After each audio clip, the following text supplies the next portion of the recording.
Olá pessoal, eu sou o escritor Newton Nitro do Nitro Blog, meu blog de resenhas literárias, dicas para escritores, e onde posto meus contos, livros e poemas de fantasia e horror para download gratuito, do Nitro Dungeon Blog, que é meu blog de dicas de RPG, e do canal do YouTube de dicas diárias de inglês, Eric Newton, melhore seu inglês. E começa agora mais um Nitro Dicas, o meu vlog de dicas e sugestões para escritores iniciantes. Lembrando sempre que a melhor maneira de aperfeiçoar a sua escrita é lendo muito, escrevendo muito e reescrevendo mais ainda. O tema do vídeo de hoje é controlando a distância entre o narrador e a narrativa e os efeitos que essa distância pode causar no leitor. Então é mais um vídeo de técnicas narrativas. Quanto mais forte for a conexão emocional que temos com alguém, mais nos preocupamos com o que acontece com aquela pessoa, né? Então os leitores, eles devem ter uma conexão emocional com o seu personagem ponto de vista narrativo, para se preocupar com a sua história, né? E a distância narrativa é a sua ferramenta para você moldar essa conexão entre o leitor e a sua história. Uma conexão que deve ser emotiva, emocional. A distância entre o narrador e a narrativa é a distância que se refere à sensação, né? É uma sensação de distância entre o narrador ou o leitor, né, que está lendo a história, e o ponto de vista narrativo do personagem dos eventos da história. O autor, ele deve manipular essa distância para afetar a forma como o narrador conta a história e como o leitor vai receber a sua história. E existem vários tipos de distância que funcionam em conjunto para você criar os efeitos necessários que você deseja para a sua narrativa. As distâncias, elas são físicas, distâncias emocionais, psíquicas e cronológicas. Então vamos ver primeiro a distância física. A narrativa, ela fornece uma lente através da qual o leitor experimenta tudo o que ele lê numa página. Então pense que o foco narrativo, ele funciona como uma lente numa câmera em um conjunto de filmes. Essa câmera, ela é controlada pela visão do diretor e de como ele quer apresentar cada cena para o público. E no caso da narrativa, essa lente narrativa, o zoom, o plano de fundo, o plano de área, aquele plano mais distante, ele é controlado por você, que é o escritor. Então nesse senso de distância, ele é um senso de distância quase físico, quase mensurável. Você pode aumentar e diminuir o zoom de uma cena, na descrição de uma cena, controlando o que acontece, controlando como você quer conduzir a atenção do seu leitor, né? Então, por exemplo, no início de qualquer cena, especialmente quando você está apresentando um novo local desconhecido para o seu leitor, você pode precisar de uma descrição panorâmica. É um jeito até muito clássico da literatura, faz uma descrição panorâmica da paisagem e depois volta para o protagonista ou para o personagem principal, que vai ser o ator principal daquela cena. Isso é uma técnica que começou na literatura e que depois foi transplantada para o cinema. O pessoal fala que é uma técnica cinematográfica, mas já tem exemplos na literatura, na maravilhosa literatura do século XIX, tem muitos exemplos desse tipo de técnica que depois o pessoal, quando começou a vir o cinema, buscou na literatura essas técnicas, né? E alternativamente, então, se quiser mostrar uma paisagem desconhecida, você faz aquela ampla. As montanhas eram assim, o céu era assim, o sol era vermelho no céu. E lembrando sempre de, caso você esteja usando uma narração de terceira pessoa fechada, né? Dá uma olhada no nosso vídeo de ponto de vista narrativo. Sempre mistura a emoção do seu personagem ponto de vista com alguma descrição, para deixar a leitura mais envolvente emocionalmente, que é uma coisa que o leitor contemporâneo sempre exige, né, dos escritores. Alternativamente, dessa visão panorâmica, se você precisar mostrar para o leitor algo muito específico, você deve concentrar a descrição bem perto do seu personagem ponto de vista, chamando a atenção do leitor exatamente para onde você deseja. Então, por exemplo, pega lá, vai lá no Netflix, pega o filme O Iluminado, do Stanley Kubrick. A cena de abertura do Iluminado é clássica, que mostra primeiro as montanhas, mostra um carro bem pequenininho cortando a estrada e depois corta para a família dentro do carro, corta para o rosto do pai, o rosto do filho, eles brincando e tudo, para estabelecer bem os personagens e fazer aquilo que todo mundo busca, o arco narrativo do personagem, o arco de personagem. Você leva o personagem do ponto A até o ponto B. Né? O personagem começa de um jeito, termina de um outro jeito, positivo, negativo, no meio, ele passa por toda aquela jornada. Então, no Iluminado você tem essa cena de longe e depois foca no central. Na sua narrativa, você pode fazer isso alterando a distância, né?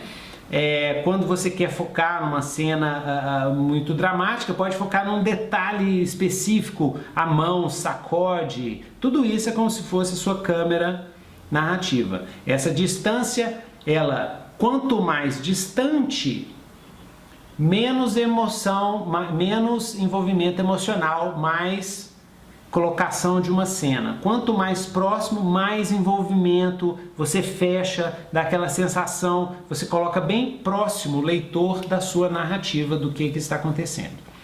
Distância emocional. Vamos ver a distância emocional agora. Você também deve escolher o quão perto o seu narrador vai chegar do ponto de vista do personagem e o quão emocional será o narrador em relação sobre o que acontece na história. Nós podemos dividir as escolhas de distância emocional entre terceira pessoa, narração em terceira pessoa e narração em primeira pessoa. Narração em ponto de vista onisciente, ponto de vista limitado, ponto de vista próximo ou ponto de vista distante. Então vamos ver primeiro o terceira pessoa onisciente distante, que é um tipo de narrador muito clássico, muito tradicional assim na literatura mais antiga, né? Até o começo do século era muito comum, depois foi caindo um pouco em desuso por causa das transformações no modo, principalmente entre os leitores, que buscam hoje uma experiência mais pessoal, mais íntima com a narrativa. O narrador autoral onisciente, que ele é impessoal, ele manterá uma distância constante e ele tentará ser, o onisciente tradicionalzão, a essência da neutralidade. O poder emocional de um narrador autoral onisciente, né, ele não virá do narrador per si, né, mas do ponto de vista das experiências dos personagens e dos próprios julgamentos do leitor. O onisciente ele tenta ser neutro, simplesmente mostrar os fatos e o leitor é que vai chegar à conclusão ou se envolver ou não naqueles fatos que são mostrados de maneira objetiva. Né? No onisciente você pode inserir muitas ou todas as várias perspectivas dos personagens, você pode entrar e sair da mente de vários personagens, né? E no caso do narrador onisciente tradicional, ele não pode ter o personagem favorito, ele deve apenas apresentar a narrativa para o leitor, que depois o próprio leitor se decidirá sobre as motivações e os relacionamentos de cada personagem, né? O narrador autoral onisciente, normalmente ele funciona bem em histórias que você quer dar um panorama geral sobre uma época, um local, trabalhar diversas narrativas, porém tem um preço. O preço é o envolvimento emocional com a narrativa. Então, muitas vezes, tradicionalmente, romances históricos usavam isso, né? Antigamente usavam esse tipo de narrador, que é neutro, né? Que não se envolve com a narrativa, porque o foco ali é passar uma dramatização de um evento histórico. Então Ivan Noé usa muito esse tipo, tem vários outros obras que usam esse tipo de narrador. A terceira pessoa, limitado e próximo, que é o que está em moda, está em voga, que é um dos mais usados no século XX, no século XXI também, a grande maioria dos livros trabalha com a terceira pessoa, limitado e próximo. O narrador limitado de terceira pessoa, ele pode ser impessoal também, na voz, mas ele trabalha de perto, pode ser impessoal, assim, ele não se envolve emocionalmente, pode ser bem pessoal, se envolve totalmente emocionalmente na história. Mas é sempre de perto do ponto de vista narrativo do protagonista, criando o que a gente comumente chama de POV de terceira pessoa limitado e próximo, né? Esse ponto de vista cria uma forte identificação entre o leitor e o protagonista. Nesse tipo de narração, os leitores experimentam o mundo do protagonista como se estivessem dentro do corpo do protagonista ou com uma câmera assim no ombro, né? Se bem que entra dentro do corpo também, porque tem sensações, pensamentos, monólogos interiores. Isso aumenta a imersão e a identificação dos leitores e aumenta as chances. A gente sempre que está escrevendo, você busca aumentar as chances, né? Você aumenta as chances dos seus leitores se preocuparem com o bem-estar do seu protagonista, ou se identificarem com o seu protagonista e passarem a entendê-lo mais e a vivenciar as emoções que o protagonista, o personagem principal, o POV ali está passando. Um exemplo assim bem clássico, bem certinho, assim, bem tradicional, sem muitas peripécias, né? É o estilo empregado, terceira pessoa próximo e limitado, empregado pelo George Martin em grande parte da saga do Game of Thrones, né? Normalmente cada capítulo é narrado do ponto de vista limitado de um personagem. Ele tem capítulos de narrador onisciente, bem neutro, assim, que dá aqueles panoramas. Tem alguns com outros tipos de narrador, tem até trechos, né, de cartas, por exemplo, que narrador é em primeira pessoa, mas o clássico, todos aqueles capítulos de personagens são feitos em terceira pessoa, limitado e bem pessoal, né? O primeira pessoa ou terceira pessoa pessoal, onisciente, distante. Você tem, no caso de um narrador que é ensaísta, onisciente, quando trabalha aqueles ensaios, né? O Machado de Assis gosta muito de fazer isso. Você tem um narrador em primeira pessoa ou em terceira pessoa que exibe uma forte personalidade e ele pode fazer julgamentos, expressar opiniões e trazendo a sua influência sobre a experiência do leitor da história. E no caso do primeira pessoa onisciente, né, ou terceira pessoa onisciente, ele pode entrar na cabeça dos personagens, que ele está narrando uma história que ele sabe, muito tempo atrás aconteceu isso, isso, aquilo, só que ele dá opinião. Nossa, e o fulano de tal fez a besteira de... Isso é dar uma opinião, ele está expressando o julgamento, né? Ao mesmo tempo que ele narra, ele dita julgamentos sobre os eventos.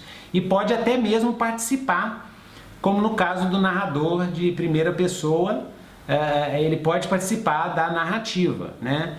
Esse narrador que tece julgamentos e tudo, ele também pode quebrar a quarta parede, que é aquela ilusão, a ilusão, né, da narrativa, e ele pode se dirigir diretamente para o seu leitor quando você usa esse tipo de narrativa muito pessoal. Então ele pode falar, olha leitor, você que vai ler, está lendo essas linhas, e nesse momento o meu amigo fez a pior coisa de sua vida. Isso aí é um narrador extremamente pessoal. E esse narrador ele pode quebrar a quarta parede. Só que aí tem um pequeno detalhe, um cuidado. Quando você vai quebrar a quarta parede, quando você vai dirigir diretamente para o seu leitor, você corre o risco do leitor rejeitar o narrador de primeira pessoa onisciente ou terceira pessoa onisciente. Porque se ele rejeitar o narrador, se ele não gostar da personalidade do narrador, ele vai rejeitar a história inteira. Quando você quebra a quarta parede, tem esse risco que você corre. Mas por outro lado, porque escrita é risco, você corre risco o tempo todo. Toda escolha tem um preço, tem uma vantagem, tem uma desvantagem. Não tem nada que é perfeito, tudo depende da história. Cada história é um universo, cada história tem as suas necessidades de técnicas, suas necessidades de resolução narrativa, né?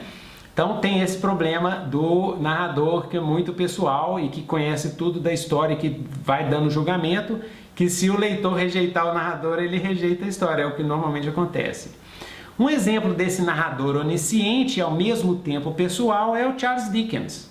que nas obras do Charles Dickens você tem um narrador que tece comentários sobre o que acontece. Victor Hugo também faz isso nos Miseráveis. Os romances do século XIX têm essa coisa didática do narrador, que ele tenta passar algumas lições de moral com a história. Hoje em dia isso caiu um pouco em desuso, é muito, assim, muito tradicional, às vezes é usado no sentido humorístico, né, de gozação, como Douglas Adams no Hitchhiker's Guide, né, no Guia dos Mochileiros das Galáxias, usa isso. Essa voz narrativa pessoal que tece julgamentos, ela também está presente no Hobbit, do Tolkien, por exemplo. E agora mais um tipo de ponto de vista, que é o primeira pessoa limitado, que é um narrador de primeira pessoa, que ele é ao mesmo tempo protagonista e narrador. E ele será o mais envolvido emocionalmente com os eventos da história. Ele terá mais o que dizer sobre eles e terá o maior preconceito em relação aos eventos. A visão dele é totalmente limitada, é o famoso diário mesmo. Ele narra a sua história, mas ele não sabe o que passa na cabeça dos outros personagens, não sabe o que acontece fora, a não ser que alguém conte para ele, mas ele é bem imediato. É um ponto de vista muito emocional que você pega o leitor logo de cara. Por isso que o primeira pessoa limitado é um dos mais utilizados pelos escritores, principalmente o pessoal de literatura assim, bem entre aspas, né, literatura séria, né? Usa muito narrador de primeira pessoa limitado, porque ele dá uma ligação direta no coração do seu leitor, né? Ele vai direto. Como narrador, no caso de primeira pessoa limitado, a distância, a gente está falando de distância, a distância emocional é bem próxima e ele não pode entrar no ponto de vista dos outros personagens, mas ele pode expressar os seus sentimentos, ele vai expressar os seus sentimentos em relação a tudo que acontece ao redor dele e vai moldar dessa forma as opiniões do leitor. Muito cuidado também, né, de que você pode ter narradores inconfiáveis, principalmente em primeira pessoa. Machado de Assis adorava fazer coisas assim, muitos escritores contemporâneos adoram fazer esse jogo do narrador não confiável, que narra em primeira pessoa, mas que você está lendo, mas você não sabe, porque você só está vendo o ponto de vista dele, né? E muitas vezes não é o que de fato aconteceu dos eventos que aconteceram. É um jogo literário bem legal. Seja um personagem central ou periférico, né, o narrador em primeira pessoa ele acaba tornando-se um protagonista da história. E a distância entre ele e o leitor é a mais próxima possível, a distância emocional que a gente está falando aqui. Na narração da primeira pessoa, a separação entre o narrador e o personagem ponto de vista é só a distância cronológica que você escolhe. Essa distância cronológica a gente vai falar um pouquinho depois, que é o tempo que se passa entre os eventos da narrativa e a narração dos eventos da narrativa. Essa distância cronológica pode ser zero, ou seja, a narrativa corre tipo em tempo real, e pode ser grande, o narrador está narrando algo da infância, algo que aconteceu há muitos anos e já tem uma visão diferente, mais madura, dos eventos que aconteceram há muito tempo atrás. Então, um exemplo de narrativa em primeira pessoa limitado é o Nome do Vento, do Patrick Rothfuss, né? Dá um exemplo aqui de literatura de fantasia contemporânea, que lê em primeira pessoa e todos os eventos são narrados do ponto de vista do Kvolt, né? E com todas as limitações da visão do Kvolt e talvez, não sei, com o problema do narrador não confiável, porque é o único ponto de vista que a gente vê ali na história é o do Kvolt. A gente vê o ponto de vista dos outros narradores quando os outros personagens falam para o Kvolt, o personagem principal. Agora vamos ver a distância psíquica entre o leitor e o personagem.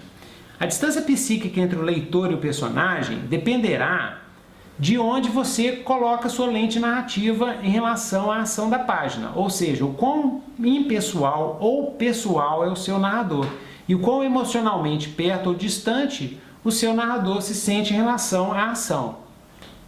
Então, cada um desses elementos se combinam, você pode usar diversas técnicas para moldar a experiência emocional do seu leitor, né? Ajustando a distância psíquica. Então vou dar aqui 3 exemplos de uma distância máxima, distância psíquica máxima, distância psíquica média e a distância psíquica mínima, bem pertinho do narrador. Então a distância máxima, por exemplo, o homem saiu da igreja e ficou de pé examinando o cemitério. a igreja estava necessitada de uma nova camada de tinta, necessitava uma nova camada de tinta. Sua esposa estava no pequeno cemitério. Dois fatos que o afligiam diariamente. Então aqui a narrativa é fria, é distante, não entra bem genérica, não entra em específicos, é simplesmente uma pincelada, né, por alto. A distância, essa é um exemplo de distância máxima, psíquica. Agora uma distância média, que não é nem muito distante, mas nem muito próximo. O reverendo Hansen deixou a igreja de Getsemane, uma pequena estrutura de ripa que precisa de uma camada fresca de tinta há muitos anos. Ele suspirou ao pensar nisso e se dirigiu pelo quintal para a reitoria. Ele parou para cuidar do pequeno cemitério e o seu olho foi puxado como uma força magnética para o túmulo de sua esposa. Então aqui a distância já está um pouco mais próxima, ele suspira, ele pensa que a igreja precisa de uma camada de tinta, ele se dirige pelo quintal, ele caminha, ele olha para o cemitério, o olhar dele é puxado, você coloca algumas emoções, mas não entra inteiramente na alma do reverendo Hansen, é uma distância média, né? Agora uma distância mínima. O reverendo Hansen deixou a igreja de Getsemane, uma pequena estrutura de madeira que precisa de uma camada fresca de tinta branca há vários anos. Ele suspirou ao pensar nisso. Será que a sua pequena congregação poderia suportar os custos? Ele não sabia. Ele atravessou o quintal até chegar à reitoria e parou para cuidar do cemitério. Era o mais antigo do município. Algumas lápides eram datadas da década de 1850 e lembravam lugares e tinham escritos lugares de nascimento na Noruega, Suécia, Irlanda e Alemanha. Sua esposa também foi enterrada lá. Ele não podia suportar o pensamento de deixá-la, mais do que ele poderia imaginar que ele seria necessário em outro lugar. Então aqui a distância é mínima, ele pensa, você coloca mais detalhes, a sensação do leitor é de uma experiência em tempo real, de passo a passo, a distância ali é bem colada. Quando que a gente usa isso? Dependendo da necessidade da história. Se o seu personagem é o protagonista principal e que essa cena é importante, você usa a distância máxima. Se a cena não é tão importante, mas você quer colocar algumas pinceladas, construir personagem, mostrar a emoção dele, você bota a distância média. Se você quer simplesmente mostrar um personagem coadjuvante, assim, apenas para compor a cena, você usa a distância máxima, né? Então, em cada exemplo, o narrador é uma voz autoral. Nesse caso aqui, o ponto de vista é de terceira pessoa limitada, né? Então, na distância máxima, a passagem fica mais impessoal. É aquela sensação de ver de cima. Na distância média, torna mais pessoal, mas não íntima. E na distância mínima, a passagem se torna bem íntima, né? A gente aprende detalhes contextuais e você tem alguma sensação do dilema, do conflito que ele está passando, que ele não quer deixar, como é que ele vai deixar a igreja, deixar o túmulo da esposa lá, né? Então, aí para a gente terminar, tem a distância cronológica entre o narrador e os eventos, né? Quando o seu personagem é também quando o seu narrador é um personagem da história, como no ponto de vista de primeira pessoa ou de terceira pessoa limitado, né? Você deve avaliar a distância cronológica entre as suas escolhas narrativas. Por quê? Porque com o tempo as coisas se mudam. A ligação emocional entre quem está narrando a história e os eventos da história se mudam. Quanto maior a distância cronológica entre quem narra a história e os eventos da história, menos crua, menos emocional, menos imediatista fica a narrativa. O personagem narrador ou narrador da história, ele não é o mesmo personagem que está na história, porque ele está narrando de uma distância cronológica, uma distância de anos. Quanto menor a distância cronológica, mais imediatista se torna a narrativa, mais colado com os eventos narrados, né, fica a história, né? Então, como exercício, leia bastante, pega algum livro que você está lendo no momento, o escritor tem que ler sempre está com o livro lendo, dá uma olhada, veja como é que é a distância cronológica do narrador para os eventos, ou é aquele narrador transparente, ou terceira pessoa, né? Que é aquele narrador que parece que ele nem existe, que é bem invisível. Veja como o escritor foi utilizando a distância psicológica, pega uma cena, vê em qual distância psicológica que está, se é distância máxima, distância média, distância mínima. Veja as técnicas do primeira pessoa limitado, quão envolvido com a narrativa emocionalmente é o narrador. Identifique essas técnicas, essas distâncias, né? A distância emocional do texto e a distância física, esses closes, esses zooms no livro que você estiver lendo. Ok? E muito obrigado pela atenção, espero que essas dicas, essas sugestões tenham ajudado você, escritor iniciante, e esse foi mais um Nitro Dicas. Eu convido todos vocês a visitarem o meu blog, o Nitro Blog, que é o meu blog de resenhas literárias, dicas para escritores e onde eu disponibilizo meus contos e livros para download gratuito. Eu também trabalho com leitura crítica para escritores, onde eu analiso manuscritos, eu coloco minhas observações, impressões e sugestões para reescritas e edições. Basta entrar em contato, preços acessíveis. Eu também dou aulas particulares de inglês por Skype, focadas em conversação e para todos os níveis. E eu convido vocês a visitarem e, se gostarem, se inscreverem ao meu canal aqui no YouTube, meu outro canal, o Eric Newton Melhore Seu Inglês. Tem dica, tem gramática, tem podcast, tudo para você melhorar e aprender inglês sozinho na internet. E fica aqui um grande abraço do Newton Nitro, aguarde meu livro Marca da Caveira, um tijolex, que vai ser o primeiro volume da trilogia Legião, que é uma saga de fantasia medieval, sombria e adulta, feita para o cenário de RPG Legião, a Era da Desolação, cujo guia de campanha, eu sou coautor do guia de campanha, que vai ser lançado em breve pela editora Redbox. E vamos escrever, pessoal, porque escrever é doido demais. Até o próximo Nitro Dicas. Até mais.